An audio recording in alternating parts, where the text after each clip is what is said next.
Labas vakaras, jūsų ekranuose laida Ofiso dramos ir aš jos vedėja Paulina Batiriūtė. Šiandien kartu su karjeros konsultante ir mokymų trenerė Simona Bareikė pasikalbėsime apie dalyką, kuris ko gero tikrai turėtų būti planuojamas, bet dėja dažnu atveju nėra. Ir tai yra karjera. Labas, Simona. Labas, Paulina. Simona, tai visgi, reikia tą karjerą planuoti ar nereikia? Na, kas iš to planavimo? Galim planuoti, galim neplanuoti. Tikriausiai labiausiai tai yra apie tai, kaip mes norim jaustis darbe, kaip mes norim jaustis, kai mes grįžtam iš darbo, kai sekmadienį nebesimiega arba kaip tik labai miegasi. Tai iš esmės, kalbėdama apie karjeros planavimą, dirbdama šio klausimo, aš labiausiai tai matau kaip žmogui kuo daugiau atliepti save taip, kaip norisi atliepti tam profesiniam kely. O ten, kur mes norim jau užsigryninę daryti dalykus, kuriuos norim dalykus, mes turim žinot, ką ir kaip daryti. Tai iš esmės, tas planavimas tam ir yra reikalingas, kad galėtum suprasti, ką nori daryti ir tada ieškoti sprendimų, kaip tą padaryti. Arba plauki pasroviui, arba žinai, kur nori nuplaukti, kitaip tariant. Taip. Simona, karjeros planavimas, apskritai, kas telpa po šiais žodžiais ir kas tai turi daryti? Apie ką mes kalbame? Ar tai darbdavys turi planuoti už mūsų karjerą, ar mes patys, ar mes abu kartu? Taip. Jeigu mes imam žmogų organizacijos kontekste, už karjeros planavimą, mano suvokimu ir praktikai yra atsakingi 3 lygiai. Bendrai už karjerą esame atsakingi mes kiekvienas, nes niekas geriau už mus pačius to tiesiog žinoti ar išjausti negali. Vadovas yra žmogus, kuris yra šalia, kuris dažniausiai, čia kaip apie stiprybės kalbu, aš vis tai juokauju, kad jos yra kaip mūsų nosių galiukai, mes patys jų nematom, bet kito žmogaus labai gerai matom, ne? Ir grįžtamasis ryšys, palaikymas, praplėtimas ir taip toliau, tai yra tai, ką gali padaryti vadovas, ne? Dažniausiai taip pat vadovai organizacijai turi platesnį kontekstą, strategiją visą ir panašiai. Ir organizacija tada yra trečiasis lygis, kuri palaiko arba nepalaiko organizacijos viduje žmonių karjeros judėjimą. Tai iš esmės atsakingas yra žmogus, bet organizacijai be vadovų ir be organizacijos palaikymo pats neprastumsi visada tos karjeros taip, kaip norėtum ar įsivaizduoji, kad galėtum. O dabar tavęs klausau ir galvoju, gerai, aš norėčiau daryti karjerą ir ką man ateiti pas vadovą ir sakyti, žinai, aš noriu būti vadovu, aš noriu tave pakeisti. Kaip tai gali atrodyti? Šiauri gerai, kodėlgi ne? Tik tikriausiai ne rytoj ir ne poryt tie dalykai ateina, organizacijai, vadovai, jie irgi nori augti, ar ne?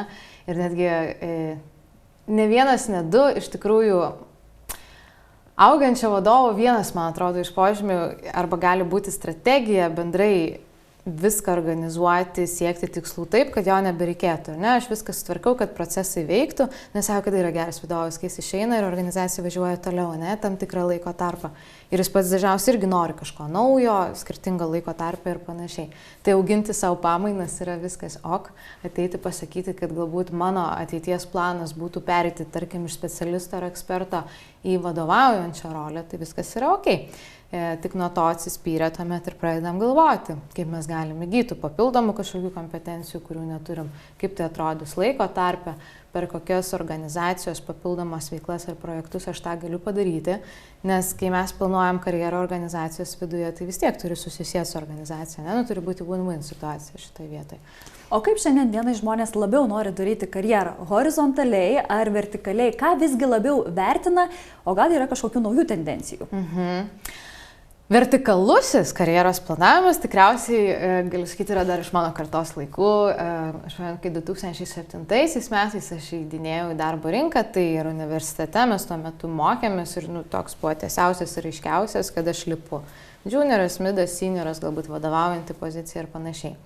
Horizontalusis kelias, kurį Paulina minėjai, tai tikriausiai yra dabartinis stiprus trendas, nes yra organizacijos labai daug siūlo sprendimų, kaip galima apskilinti save, rasti kitų, judėti įvairiausiai, ne? Nes, žingsnelis atgal, tai irgi, jeigu tai yra planuotai, ar ne, ten, tarkim, turėjau vieną klientą, pavyzdį, buvo HR vadovė, ir toj pozicijai daug reikėjo finansų išmanimo. Ir jis sąmoningai porai metų pradėjo nuo apskaitos ir praėjo finansų kelius, tam, kad suprastų bendrai, kaip yra viskas valdoma iš finansų, dalies biudžetuojama, planuojama ir panašiai, ir tada grįžo į HR, ne? Tai yra sąmoningas irgi karjeros planavimas, aš darau tą žingsnelį atgal, tam, kad po to galėčiau daryti norimus žingsnelius į priekį. Tai va, tai sakyčiau, horizontalusis yra vienas iš tų sprendimų. Bendrai gal karjeros planavimas dabar, tai tas keitimas, aš taip žiūrėčiau daugiau kaip kopimą uolą, kai mes tiesiog žiūrim, kad aš turiu kažkur palipti, kažkur į šoną, kažkur nusileisti, kažkur pašokti į viršų. Eksperto kelias tai irgi yra vienas iš karjeros planavimo kelių. Pavyzdžiui, aš tikriausiai, aš galiu pasivadinti LinkedIn'e senior mokymų trenerę arba senior karjeros coachingo specialistą, bet nėra iš to prasmės, bet iš esmės mano profesija šitame etape yra lysti į gylį ekspertiškumą arba kažkaip skeilintis. Dabar mano sprendimas yra lysti į gylį šiose dviejose rolėse. Tai va. Paminėjai, kad, kaip sakai, mano laikais buvo labai aiški ta vertikali karjera, ar ne? Ir tikrai nuo seno yra taip, karjeros darimas yra lygu atlyginimo augimui. Bet man kartais tenka girdėti ir tokius kabutėse sausuosius paaukštinimus, kai kyla pareigos ir atsakomybės, bet atlyginimas lieka vietoje. Ar čia yra labai tokie reti atvejai, o gal vis dažnesni? Man atrodo, kad kiekviena situacija turi savo sprendimą. Pavyzdžiui, jeigu žmogus jis nori augti ir jis prisima papildomą atsakomybę, bet jis mokysis tų atsakomybių, tai aš manau, kad tas atlyginimas ir turėtų kilti tada, kai tas žmogus išmoks ir kažkaip tuo rezultatu organizacijai prisidės daugiau. Ir ne, kartais mes žmogų aukštinam kaip tik dėl to, kad jau laikas įkelti ir jį ir per atlyginimą, ir per rolę paaukštinti. Tai iš esmės aš atskirčiau gal iš viso šituos du dalykus. Ir prieš tai aš 10 metų pradirbau HR ir būdavo, aš pamenu, kai dar už atrankas buvau atsakinga, kad visada edukuodavom, kad darbuotojų veiklos vertinimo pokalbį, aptarimo pokalbį tai nėra atlygio pokalbį, ar ne? Aš galvoju, kodėl? Taigi viskas taip yra susiję. Lygybės ženklas. Bet nėra lygybės ženklo, nes kartais mes turim padaryti rezultatą, už kurį mes po to gausim tą apdovanojimą finansinį ar kažkokį kitokį. Tai aš manau, nedėčiau lygybės ženklą tarp to ir kartais, kai kalbėjome, žingsnelis atgal, aš bendradarbiauju su ne viena organizacija Lietuvoje, bet kuris skatina tą upskillą, reskillą, kad būtų judėjimas įvairus ir ne. Tai jeigu aš buvau vadovas, o aš dabar pradėsiu nuo junior duomenų analitiko ar ten, nežinau, digital marketingo specialisto, tai faktas, kad mano kažkuriam laikotarpiu tas atlyginimas kris. Bet vėl, kai mes darom pokyčius karjeroje, kiekvienoje rinkoje tie atlyginimai ir kiekvienoje rolėje irgi labai skirtingai. Ir pagal sektorių net ta pati rolė gali turėti visai kitokius rėžius. Tai čia tokio paprasto žemėlapio nepasidarysim, nes nedirbam sisteminiai visiškai rinkai, kur mes esam vienodos organizacijos ir atlygio sistemos, taip nėra. Dėl to tų variacijų gali būti labai įvairių. Kai mes kalbam apie karjeros planavimą, aš tikiu, kad ne vienam žmogui ir galbūt net tam jau organizacijos kontekste, tai gali skambėti taip, kad ašgi nežinau, kada ir kokį pasiūlymą gausiu ar negausiu ir kaip ta mano karjera susiklostys. Tai ką aš čia galiu susiplanuoti. Tai visgi galima kažką padaryti ar ne? Tai absoliučiai galima, tik reikia norėti, nes tai irgi yra darbas.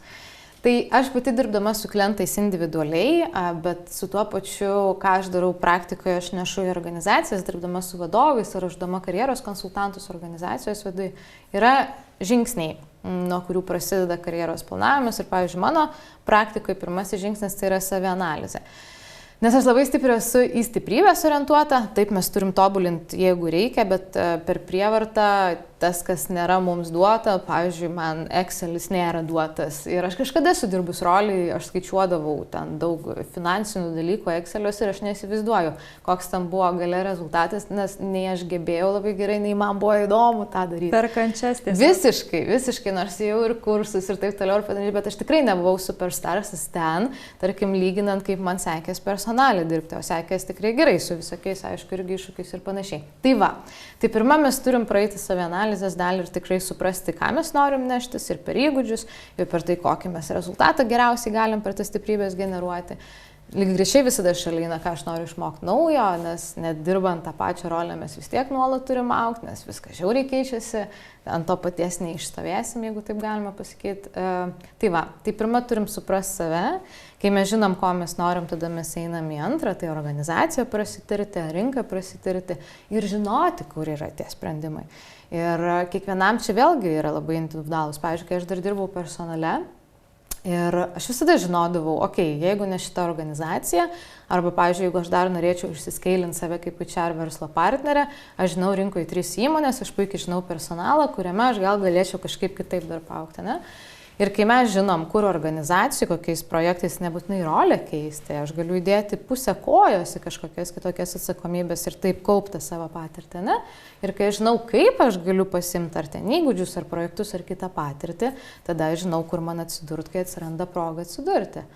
Tai ta proga irgi, jeigu aš proaktyviai link jos neįsiu dažniausiai, fainai, jeigu žiauri geras vadovas ir jis tikrai tiki auginimu žmonių ir tam labai daug laiko skiria, nors ne visada yra lengva tą padaryti. Tai gali ir vadovas labai fainai nuves link to, ko mes norim, bet vis tiek mes turim žinoti, ko mes norim. Tai iš esmės darbo pokalbėje klausimas, kur jūs save įsivaizduojate po 5 metų, tai ir yra apie karjeros planavimą. Aš pati rašiau postą šiuo klausimu, nes jis toks kaip anekdotų virtęs. Aišku, priklausomai kokiai roliai mes esame, jeigu mes kalbam apie strateginės rolės, tai 5 metai, jeigu aš noriu tapti valdybos nariu arba organizacijos direktorium ar CEO ar kitą rolę, tai man atrodo labai dar apčiuopiamas laiko tarpas. Jeigu mes esam rolėse, kuriuose galima greičiau augti, greičiau pasiekti tų rezultatų, 5 metai gal biškai per toli, bet 2-3 metai, aš manau, tai tikrai tai yra karjeros klausimas, nes aš duodu savo motivaciją, savo tikslus jau pokalbio pradžioje, ypatingai su vadovu kalbantis, ar ne? Nes po to ir žiūrim, kur tas žmogus, kur aš jį galėsiu dar papildomai auginti, duoti atsakomybę ir panašiai. Simona, tikiu, kad ir pas tave klientai neateina sakydami, žinai, man reikia susiplanuoti savo karjerą, na gal vienas kitas, ar ne? Su kokiais klausimais ir problemomis žmonės ateina pas tave, kaip skamba jų lūpomis, kurioms kaip sprendimas ir gali būti tas karjeros plano susidarimas? Dažniausiai tikriausiai tas sakinys pirmasis, kurį mes po to gryninamės ir keliamės tikslus rezultatus, bet yra kažkas skirtingos priežastys, kas yra negerai, bet nežinau, ką su tuo po to daryti. Arba noriu suprasti, kas yra mano stiprybės, arba, sako, silpnybės, nedirbu aš ties silpnybėm, dirbam ties stiprybėm daugiausia, tik jeigu ten reikia dėl stiprybių kažką. Bet iš esmės, ką aš galiu neštis toliau? Kaip aš galiu susikurti tą geresnę būseną, kaip aš galiu augti, kokius skilsus aš galiu pernaudoti, jeigu aš nebenoriu daryti to paties ir panašiai. Bet dažniausiai tai vis tiek yra formuluotė, o tai kas toliau? Ok, dabar nebe ok, o kas toliau? Jaučiuosi blogai, jaučiuosi pasimetęs ir kas toliau, ar ne? Na, nuo nieko negaliu susiplanuoti, kaip kad sakiau, ką žinau, koks bus man pasiūlymas. Pereikime prie aiškaus karjeros plano susidarimo ir kokie etapai ir veiksmai turi būti tame karjeros plane, kad jis iš tiesų veiktų? Ir ar jį galima šiaip susidaryti pačiam? Galima, aš manau, mes visi turim labai skirtingus refleksijos įgūdžius, planavimo įgūdžius, laiko valdymo įgūdžius ir panašiai. Bet ir šiandien važiuodama į laidą labai galvojau pati apie tą laiko valdymą ir panašiai ir tikslų kelimą. Aš jau 5 metai dirbu savo, partneriaudamas su kitom organizacijom ir panašiai, bet iš esmės aš dirbu savo. Ar tai buvo tavo karjeros plane nusimatyta? Taip, čia buvo pirmą kartą gyvenime, kai aš pati ėjau pas karjeros konsultantę, nes man tai sutapo su vaiko priežiūros atostogom, nes aš turėjau labai gerus vadovus. Didžioji daugumoje organizacijų aš turėjau labai fainus vadovus, kurie mėtė mane į visokiausius išbandymus, bet aš ten tikrai susikaupiau daug medžiagos, apie kurią aš galėjau reflektuoti ir galvoti, ką aš iš tų epizodų noriu integruoti arba kažkaip reframinti, nežinau kaip lietuviškai pasakyti, pakeisti kažkaip, nes tai nereiškia, kad jeigu, tarkim, man patiko valdyti talentų programą, nors man žiauriai patiko, bet ten man yra atspirtis, kad aš noriu dirbti su žmonių karjera, viena iš identifikacijų, ir aš tarkim perkeliu. Tai taip, čia buvo pirmą kartą sąmoningas planavimas ir jis labai pavyko. Ir leis paklausti tada, nuo to, kai įsikėlė į savo šitą tikslą, kad aš noriu dirbti savo, kiek tau reikėjo metų, kad ateitum iki to? Mano pirmasis žingsnis buvo įvažiuoti į rinką su karjeros konsultacijom, tai aš pradėjau nuo konsultavimo, tada pamačiau, kad tikrai reikia coachingo, nes aš labai noriu lysti tą dalį, padėti žmonėms suprasti, o po to jau konsultavimas, tai HR patirtis, darbo paieškos strategijos, civikai, LinkedInai, pokalbiai ir panašiai. Tai tikrai reikėjo gerų metų, 1,5. Ir dabar galvoju, kaip 5 metai ir nepagražino šito laiko. Tikrai buvo sunku, tikrai buvo velniškai sunku, nes aš dar atsispyriau nuo etapo, kai aš esu vaiko priežiūros atostogose, ten dažniausiai pasitikėjimai, visi kiti dalykai, kaip jie ten gražiai susivalgo per tą laiką, santaupų irgi nebuvo marios. Tai šiaip velniškai sunku pasirinkau kelią pradėti šitos dalykus. Ir tada, kai aš važiavau, jau taip jaučiau, kad okei, nes kaip bebūtų, networkas mano didelis buvo po personalo, nuostabi rolė turėti daug žmonių ir tada tie klientai pirmieji tikrai buvo mano buvę kolegos, mano buvę bendradarbiai. Tai va, kokybiška paslauga išsuko daug rekomendacijų ir tada karjeros coachingas išvažiavo ir gal kokie kai metai praėjo coachingo, aš tada pradėjau įeidinėti dar kaip mokymų trenerė, nes organizacijoje aš dirbau su mokymais, aš verslą labai pasilgus buvau, man įdomu ir verslo iššūkiai, tai va su savo ekspertiniam temam. Ir čia jau kiti visiškai iššūkiai, nes kita rinka, kiti yra klientai.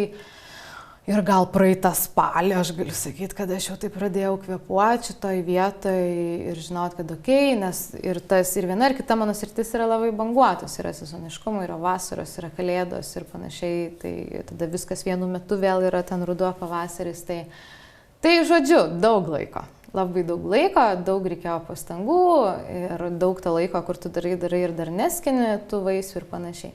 Išduok paslaptį ir tą receptą, kas tau padėjo eiti tolin ir neapsisukti ir sakyti, ne, aš grįžtu į samdomą darbą ir aš metu šitą, čia ne man.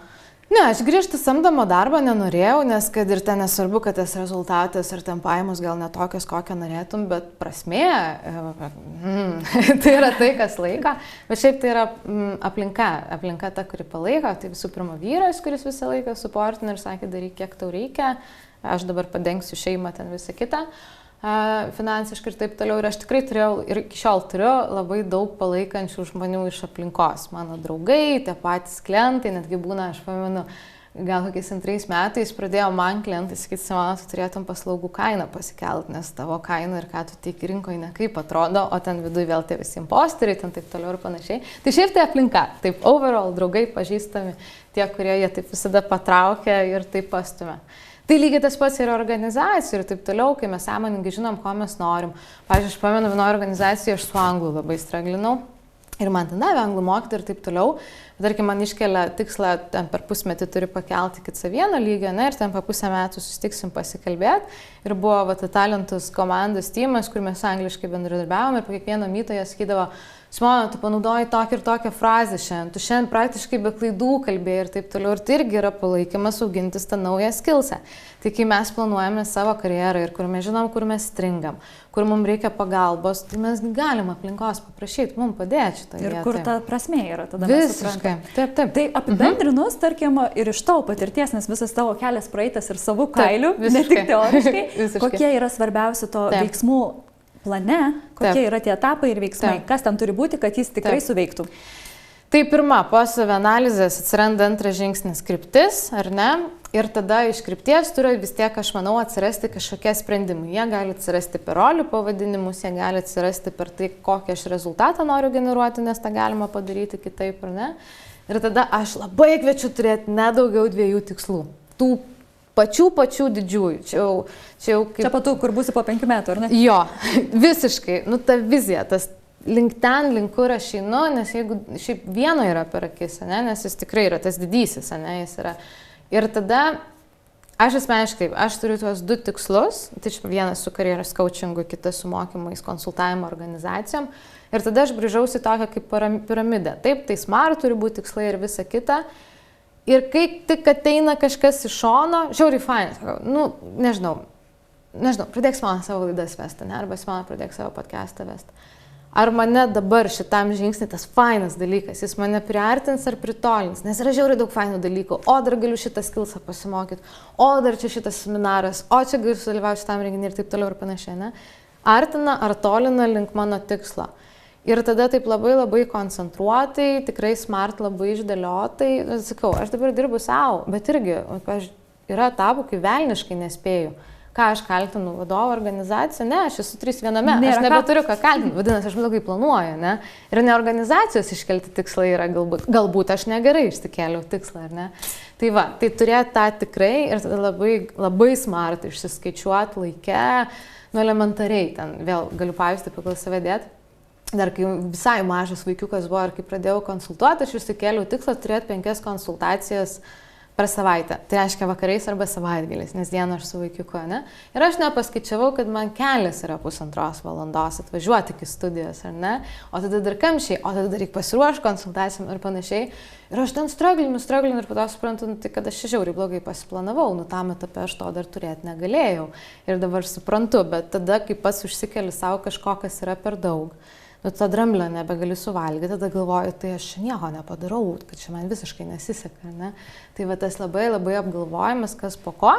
Ir dar vienas dalykas, visada yra daugiau būdų, kaip pasiekti to, ko mes norime, ne? Nėra vieno būdo, kaip išmokti naują įgūdį ir patirti kažkokią patirtį, tai ieškoti to savo būdo, kad būtų faina, ne? Nes mes jau lipam iš komforto, tai kad kuo mažiau save dar stresint, toj nekomforto zonai, ne? Nes toj nekomforto zonai yra labai plona ta riba, kur mes galim augti, o nenueiti tas kitas pasekmes. Jo. Tai va, gal tai.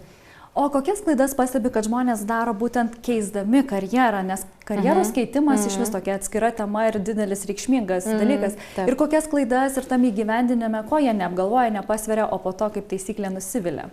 Man atrodo, gal vienas toks, kad dažniausiai, kai esam perdegime, arba jau ten nusimušę visai, ir tai gali būti, ne, aš galiu būti geras darbe, bet man nebeįdomu. Ir galbūt aš 2 metus jau darau tai, kas man yra nebeįdomu, ir mano visa motyvacija, ir ta ugnelė, ir tas sugeneruotas rezultatas, jis nebeteikia man to vidinio tokio pasitenkinimo. Ir tada su tuo jausmu aš pradedu ieškotis darbo. Tai aš pirmą... Iš to trūkumo, ar ne? Visiškai.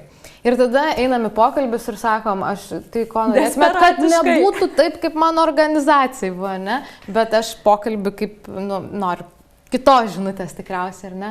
Tai iš esmės, aš tai kviečiau pradėti planuoti karjerą kaip tik tada, kai yra gerai, kai aš turiu energijos, kai, aš noriu, mane kabina, aš tada galvoju, kur aš galiu ten kitaip kažkaip pasukti ir panašiai. Aišku, čia yra idealių variantų, ne? Bet jeigu mes esam perdegime,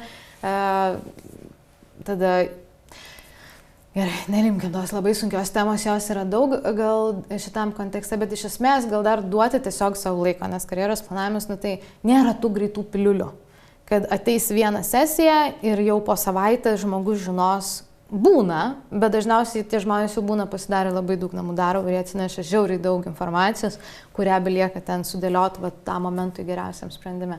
Bet šiaip planavimas, tai yra ilgalaikė perspektyva, tai nėra toks, kad šitaip įvyktų dalykai. Dar labai noriu sugrįžti visgi prie atlyginimo temos, nes ji yra svarbi tiek jau dirbant organizacijoje, tiek einant į darbo pokalbius, bet žinau, kad tikrai ne vienam yra labai nemalonu kalbėti apie atlyginimą, apie pinigus. Kokių patarimų turėtum žmogui, kaip save visų pirma įsivertinti, kokio atlygio, čia adekvatu prašyti ir kaip kalbėti apie pinigus, kokie patarimai būtų? Mes turim labai dėkingą rinką Lietuvoje, nes turim nurodyti atlygio ryžius. Tai kai aš dar dirbau į čia, to nebuvo, bet aš kažkaip labai paprastą aritmetiką rekomenduoju ir savo tips aš šituo dalinuosi. Jeigu yra darbo skelbimas, yra nurodyti reikalavimai ir lūkesčiai kandidatų ir yra rėžis. Aš asmeniškai manau, kad tai turi koreliuoti, ne? Ir aš vis dar sakau, tai kaip tu manai iš tikrųjų, kiek tu atitinki reikalavimų? 70%, ne? Šitos pusės, tai gerai, tai rimam atlygio rėžio 70%, ne? Ir pakomunikuokim, kad tas darbo pokalbio metu arba veiklos vertinimo metu, tai kalbėkim faktais. Padaryta tai. Aš turiu šitą patirtį, tam projektus vykdžiau dar kitokius, kur matau, kurčiau pridėtinę vertę ir panašiai, ne? Atlygis turi argumentus. Iš argumentų mes galime eiti diskusiją. Jeigu savivertė yra pakritus, paprašykime aplinkos pagalbos, ne? O kaip tu manai, mane pažįsti, kaip tu manai, šita rolė koreliuoja su manim ir atlygio rėžis yra toks, kaip aš galėčiau iškomunikuoti. Tada labai rekomenduoju, jeigu tas atlygis užstringa komunikuojant. Neina išsakyti. Ir būna. Aš, pavyzdžiui, gal dirbau už labai mažą. Tiek tiks man. Arba mažiausią rėžį, prisitaikysiu prie jūsų. Įsirašykim. Kai aš ruošiuosi labai stipriems susitikimam, kur reikia prapičinti organizacijom didžiulius ten pusės metų sprendimus ir panašiai, aš įsirašau save pasižiūrėti, kaip aš atrodau komunikuodama. Turiu omeny kamerą, pasidėti prieš save ir nusifilmuoti. Zoomą, Teamsus ir panašiai, ir pasižiūrėkim, kaip mes atlyginimo lūkestį išsakom, ar mes patys tikim, taip kaip mes paprašom to atlygio ar ne. Tas paprašom gal irgi neteisingas žodis, mainai, aš nešu kompetenciją, darbdavys moka už tą kompetenciją, ar ne? Tai prisijaukint. Pirma prisijaukint tą atlygio temą ir repetuotis, kol mes galim iškomunikuoti to, ką mes norim. Ir visai pabaigai labai trumpai, kokį vieną esminį patarimą ar žinutę norėtum, kad išgirstų kiekvienas laidos žiūrovas apie karjeros planavimą? Šitą stiprų dabar reikia vieną. Vieną. Vienas gal nėra vieno būdo, kaip kaip mes galim judėti pirmin. Ir tai nuima sunkumą, kad jeigu aš dabar priėmiau sprendimą, kad čia bus visas mano gyvenimo sprendimas. Ne, mes tas karjeras keisim, jų daug dar keisim ir tai naujasis, new normal, naujasis rinkai normalus, tai tiesiog nebijot, ieškot, kaip mes galim, kuo daugiau ir kuo maloniau atliepti save tai, ką darom kiekvieną dieną. Ačiū už pokalbį. Ačiū, Paulina. Šiandien tai buvo viskas, ką mes kartu su Simona jums spėjome papasakoti. Susitikime prie ekranų kitose Ofiso dramų laidose. Iki.